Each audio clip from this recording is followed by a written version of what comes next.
hari ini.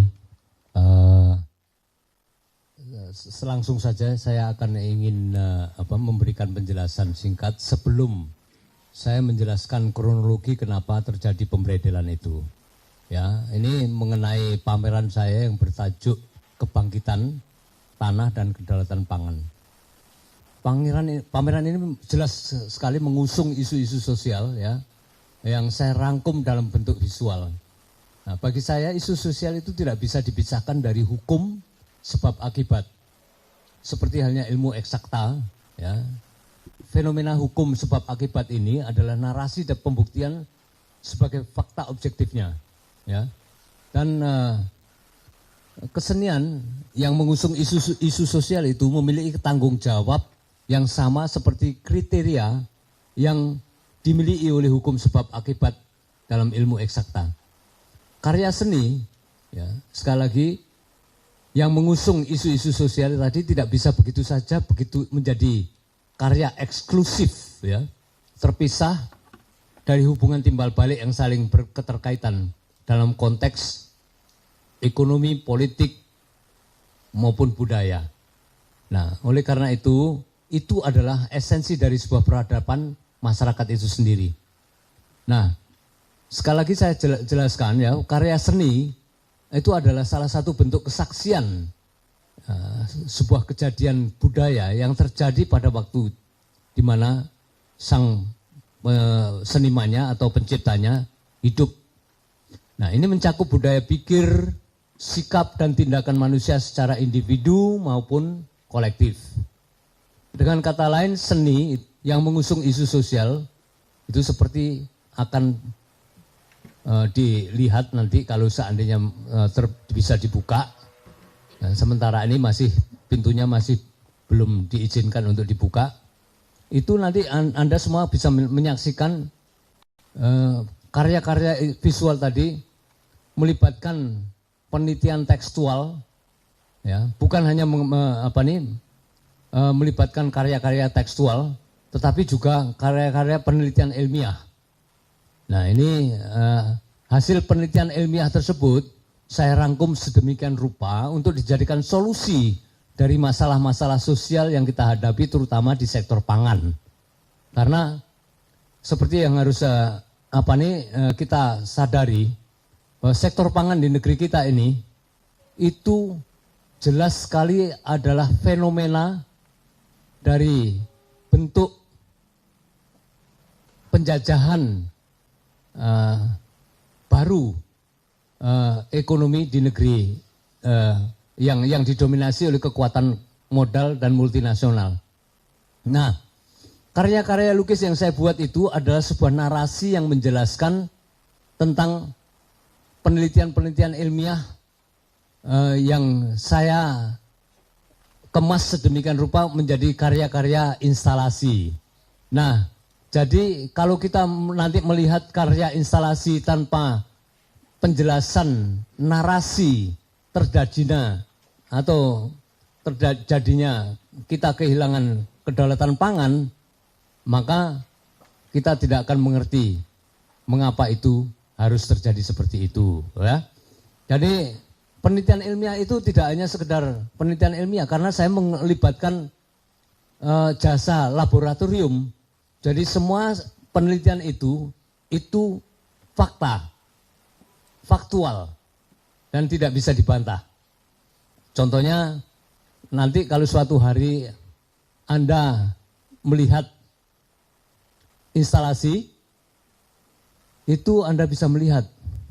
Saya pamerkan penelitian saya dari 38 provinsi. Saya meminta kawan-kawan aktivis lingkungan untuk mengirimkan tanah-tanah dari 38 provinsi ini, dan saya bawa ke laboratorium, dan hasilnya sangat mengejutkan bahwa tanah-tanah produktif pertanian kita yang bersentuhan dengan pupuk-pupuk kimia, ya, yang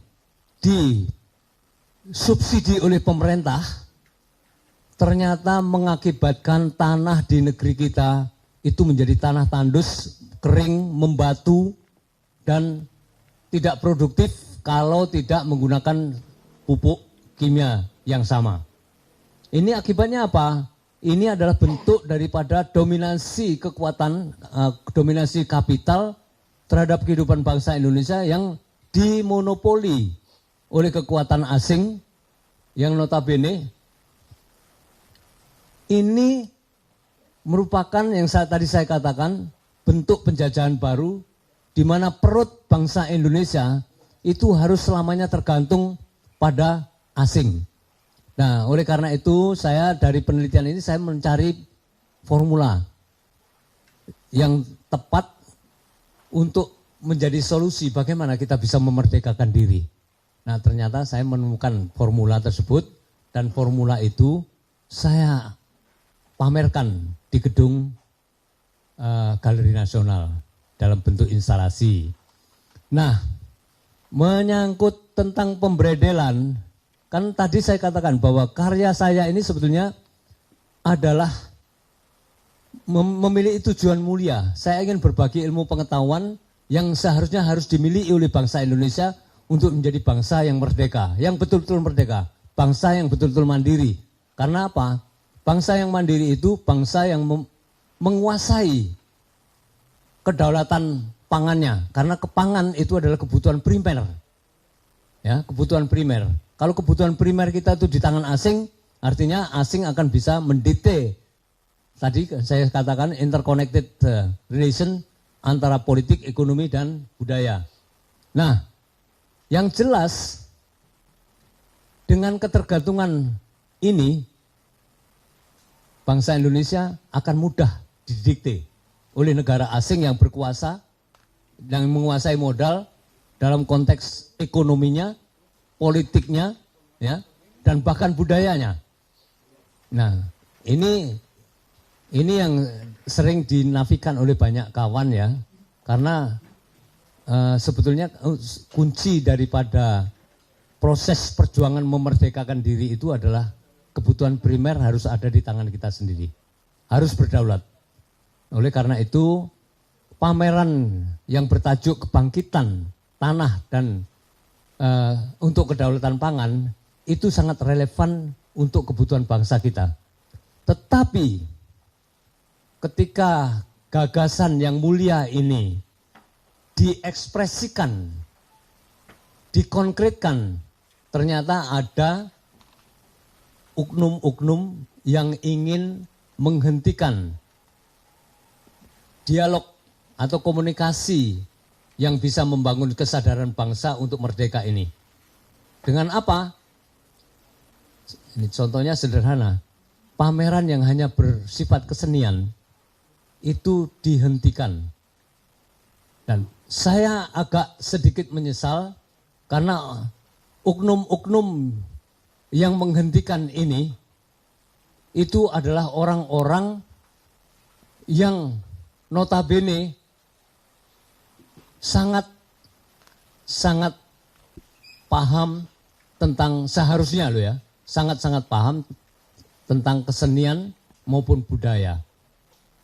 Nah, kalau kita berbicara soal kesenian, kita tentunya bisa mengerti bahasa kesenian. Dan orang yang mengatakan, yang membuat ini bisa berhenti, itu adalah orang-orang tersebut. Nah, saya mau menjelaskan kronologinya, supaya nanti tidak salah paham ya. Kenapa kata bredel itu oleh oknum-oknum tertentu itu salah. Bagaimana kata bredel itu dinyatakan bukan pembredelan, tapi penundaan tanpa jadwal. Terus kata bredel ditiadakan, dibisikkan kepada Menteri Kebudayaan kita, bukan bredel. Ya. Itu press konferensinya mereka yang ditayangkan tadi malam. Ya. Kata bredel itu tidak ada. Bagaimana tidak dibredel? Orang saya seorang senimannya aja masuk ke dalam ruang di mana saya menaruh karya-karya saya, itu saya tidak bisa. Ini sejak tanggal 19 Desember malam hari, bukan tanggal 20. Ya. Tanggal 19 Desember, itu saya sudah tidak bisa masuk ke dalam ruang pameran yang di mana karya-karya saya kuratori sendiri karena pada waktu itu, pada waktu kesepakatan untuk kurator bekerja, kurator tidak ada. Ini ceritanya begini, kenapa saya harus katakan begini? Narasinya itu menurut timeline yang sudah disepakati bersama sejak lama itu bahwa pameran saya yang seharusnya tanggal 3 Desember kemudian diundur menjadi 19 Desember sehingga saya harus mengalami kerugian materi yang cukup banyak karena saya mengundang tamu dari luar negeri, ya, dari Australia maupun dari Filipina dan maupun dari Belanda. Itu saya yang mengeluarkan ongkos untuk akomodasi mereka. Nah, padahal mereka datang tanggal 1, itu diharapkan tanggal 3 bisa ikut pembukaan, tanggal 4 mereka bisa pergi ke Singapura. Dan itu tidak terjadi. Nah, ini kerugian-kerugian ya. Jadi kronologinya Galeri Nasional telah lalai atau dengan sengaja mengesampingkan kesepakatan yang sudah disepakati jauh-jauh hari sejak bulan Juni 2023 bahwa pameran saya itu nanti tanggal 3 Desember 2024. Ya. Jadi mereka melanggar itu. Yang kedua, ketika pada hari disepakati tanggal 13 itu kita boleh memasang karya-karya saya, itu kuratornya tidak ada. Sehingga tanggal 14 kita harus bekerja sendiri. Karena waktunya sangat mepet. Seperti yang dijadwalkan tanggal 19 itu adalah pembukaan pameran. Sementara karya-karya belum dipasang, makanya tanggal 14 itu saya bekerja sampai malam. Munir membuat instalasi sampai berapa hari, 2-3 hari. Itu membantu saya membuat instalasi 3 hari. Nah, pada tanggal 17, ya, setelah karya-karya itu selesai dipasang, barulah sang kurator datang. Ya. Dicatat bahwa tanggal 17 pagi, hari Kamis, sang kurator datang menelpon saya untuk bertemu dengan dia di ruang video yang dimana nanti ada kuliah gratis dari saya dengan menggunakan video looping. Di ruang itu dia mengatakan bahwa ada 2 lukisan yang menurut dia itu tidak relevan dengan tema lukisan dan itu akan mengurangi bobot tema lukisan itu sendiri. Dan itu harus diturunkan dan tidak boleh dipasang. Dan saya tanyakan alasannya apa? Alasannya ketidakrelevansinya itu karena visualisasi.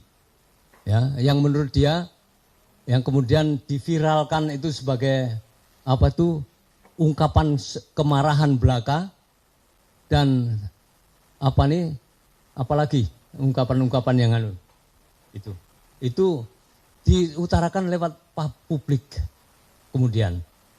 Dan yang celakanya sang kurator yang saya katakan adalah sosok yang mempunyai disiplin ilmu kesenian.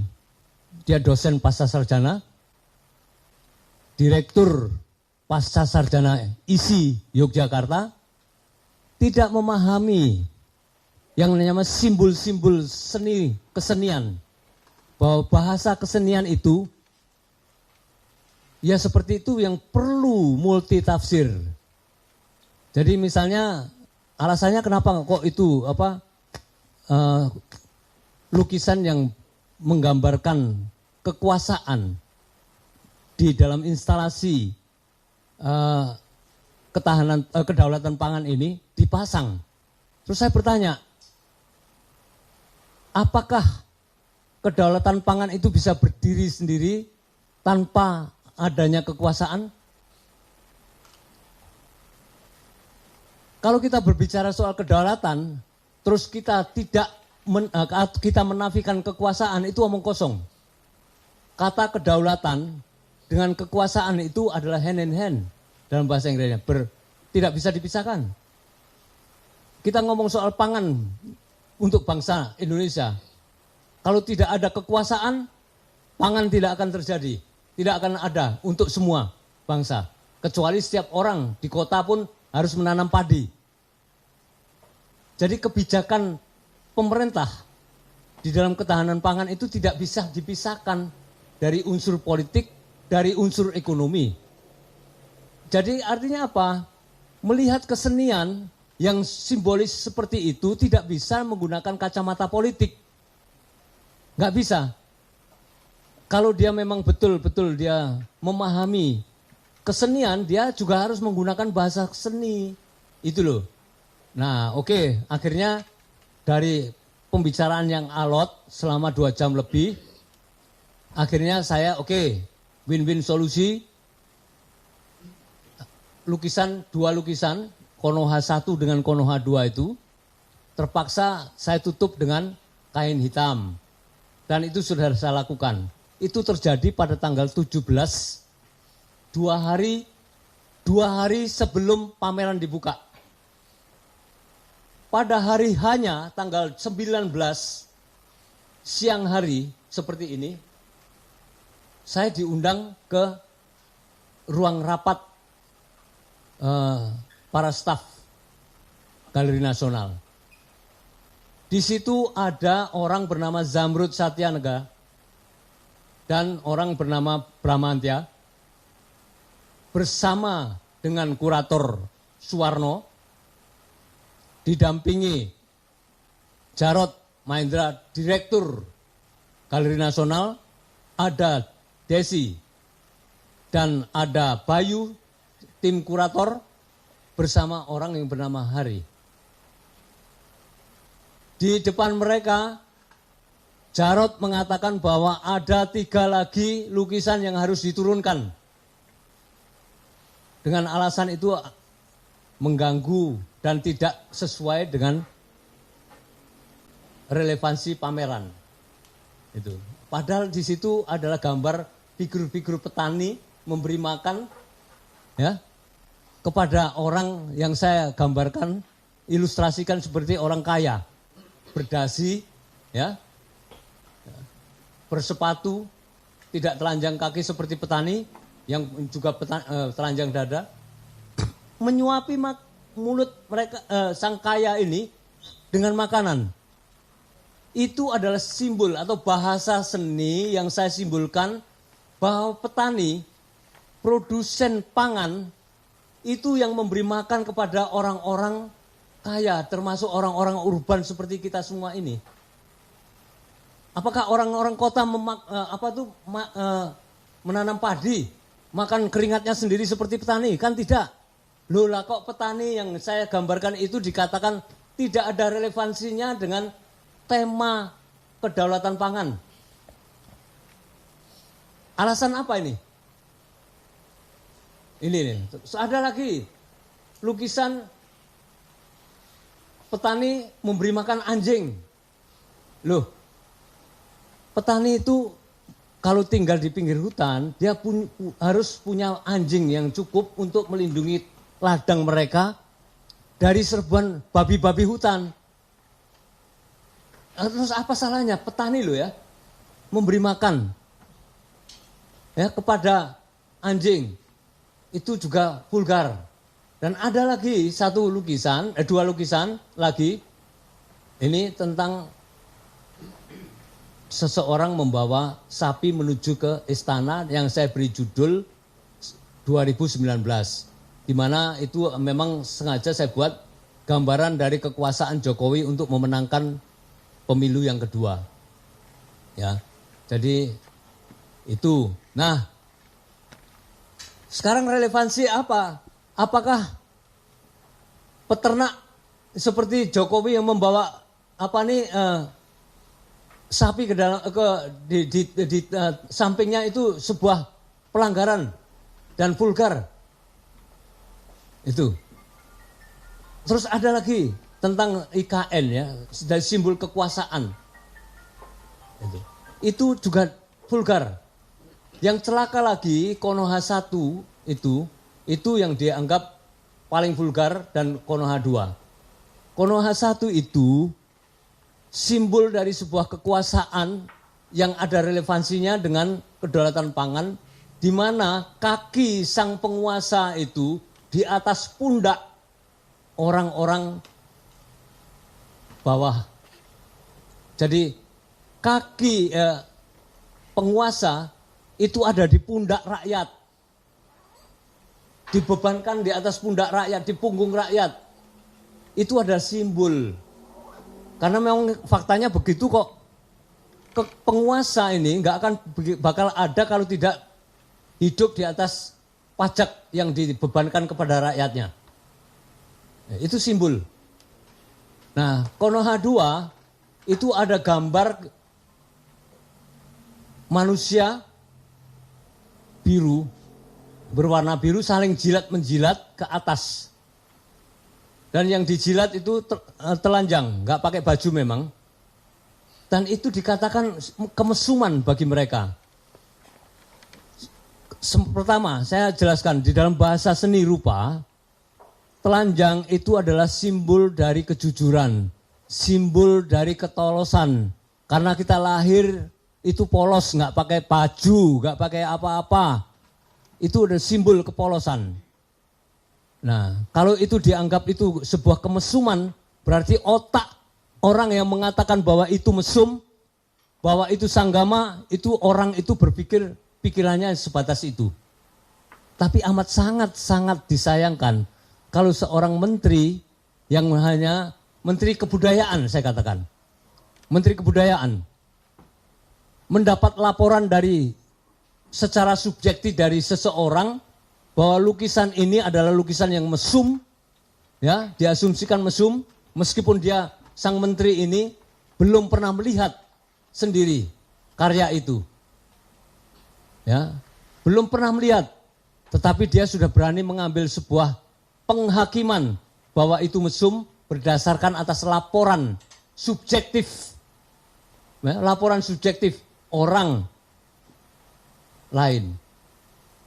Amat sangat disayangkan seorang pemimpin kebudayaan, ya, pemimpin kebudayaan kok begitu mudahnya percaya dengan laporan orang tanpa harus menyelidiki, mengerti bentuknya, ya, seperti apa, memaknai bahasanya.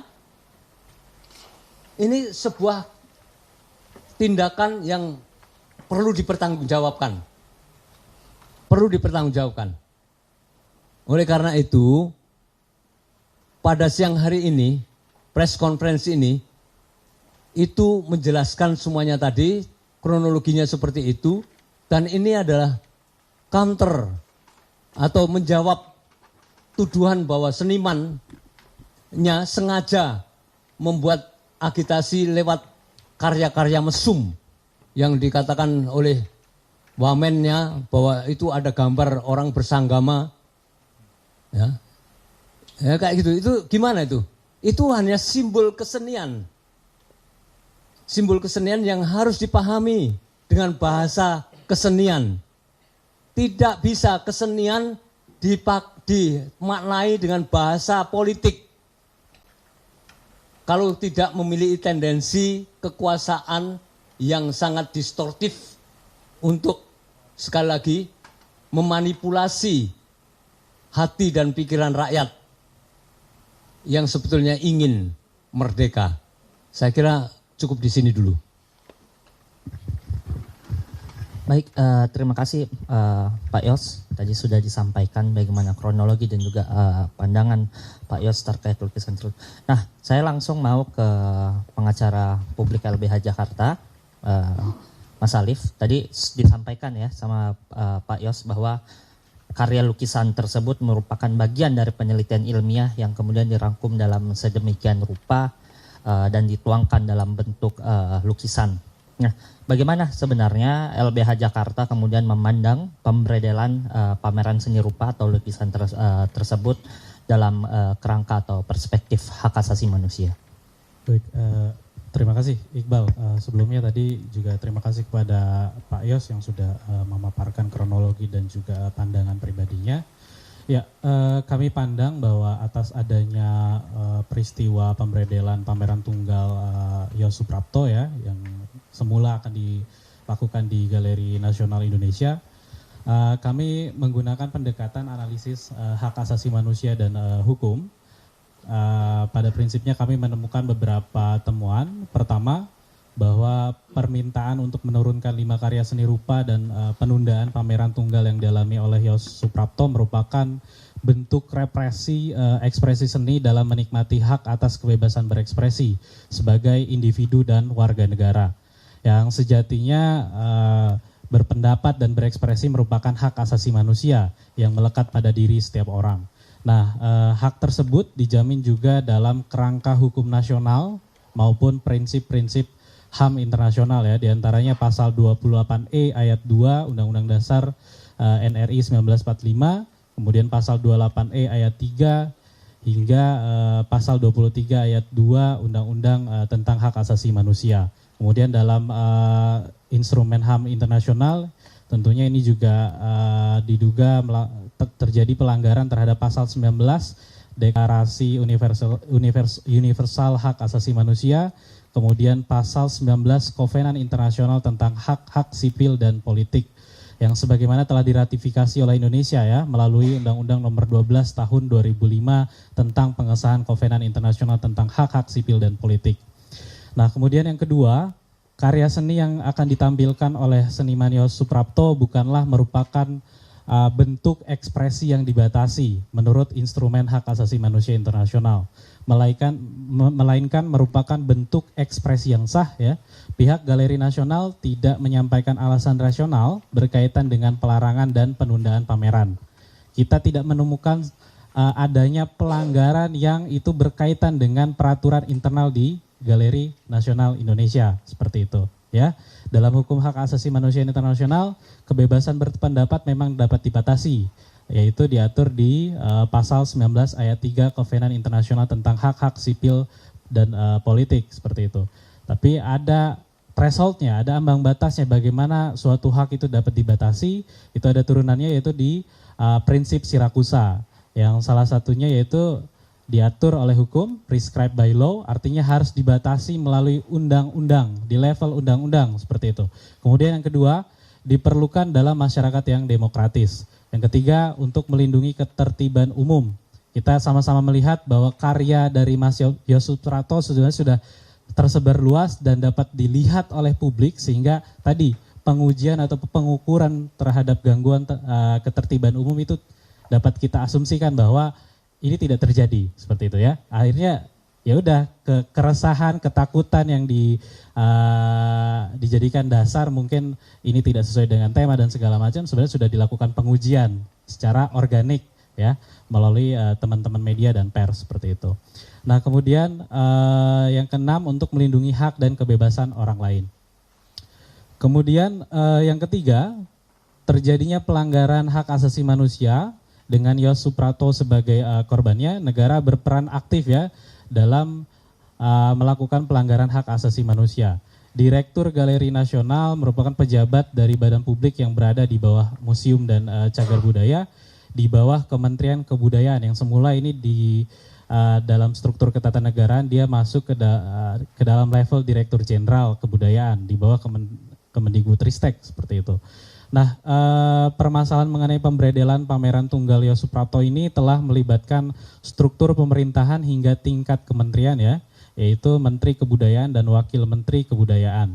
Dalam komunikasi yang dilakukan atau rilis-rilis dan statement yang diberikan oleh Kementerian Kebudayaan gitu, seakan-akan resisten terhadap berjalannya pameran dan menganggap salah satu karya dalam lukisan adalah bentuk tindakan asusila yang ditafsirkan sebagai sosok salah satu tokoh nasional seperti itu.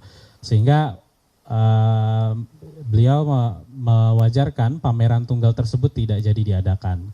Nah, fakta-fakta tersebut menunjukkan bahwa dalam waktu kurang dari 100 hari pemerintahan baru, struktur ketatanegaraan dalam kementerian atau lembaga bentukan baru rezim presiden yang baru hari ini gitu, yang membidangi kebudayaan, mulai dari Menteri Kebudayaan, Kepala Museum Cagar Budaya dan Direktur Galeri Nasional Indonesia telah gagal dalam menjamin ekosistem kebebasan berekspresi, khususnya ekspresi seni, dalam mendukung pemajuan kebudayaan bangsa Indonesia.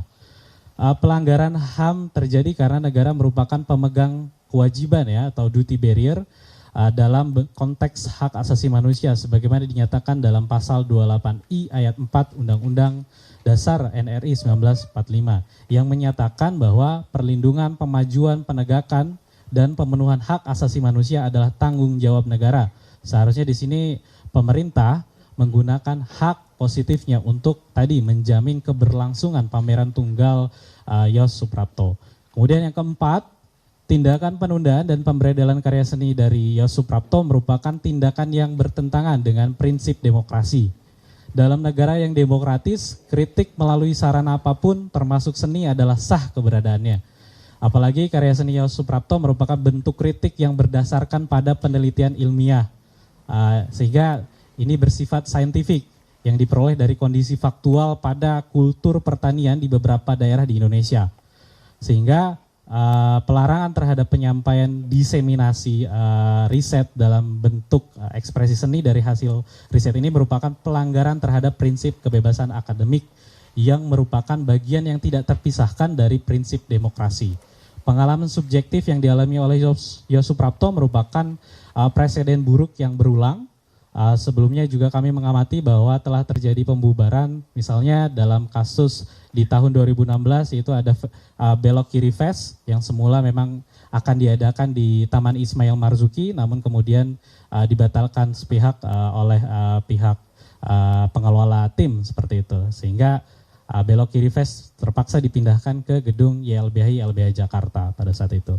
Kemudian juga di tahun 2021 kita juga menemukan bahwa terdapat pemberangusan ekspresi mural kritik ya, yang mereka menyuarakan melalui sarana grafiti atau mural gitu atas keresahannya dan kegelisahannya terhadap situasi pandemi COVID-19 seperti itu dalam kebudayaan Indonesia, dan bukti nyata kemunduran demokrasi telah terjadi. Kelima, tindakan penundaan pameran ini menyebabkan adanya kerugian materi langsung ya yang diderita oleh Yos Suprapto sebagai seniman. Yos Suprapto berhak atas pemulihan yang efektif sebagai korban pelanggaran HAM dan menuntut ganti kerugian kepada pemerintah yang berkontribusi atas adanya penundaan ataupun pemberedelan pameran tunggalnya. Kita juga menyampaikan update bahwa Komnas HAM pada tanggal 20 Desember kemarin gitu telah menyampaikan surat ke Menteri Kebudayaan dan juga Direktur Galeri Nasional untuk meminta keterangan terhadap fakta pemberedelan pameran tunggal Yos Suprapto, dan ini kita perlu kawal gitu sejauh mana mereka memberikan keterangan kepada Komnas HAM sehingga ini terkesan transparan, sehingga anasir-anasir atau asumsi-asumsi publik bahwa ini adalah ya praktis penundaan ini hanya bisa dilakukan oleh otoritas, dalam hal ini yaitu pemerintah melalui tadi ya Direktur Galeri Nasional maupun Menteri Kebudayaan. Mungkin itu Iqbal.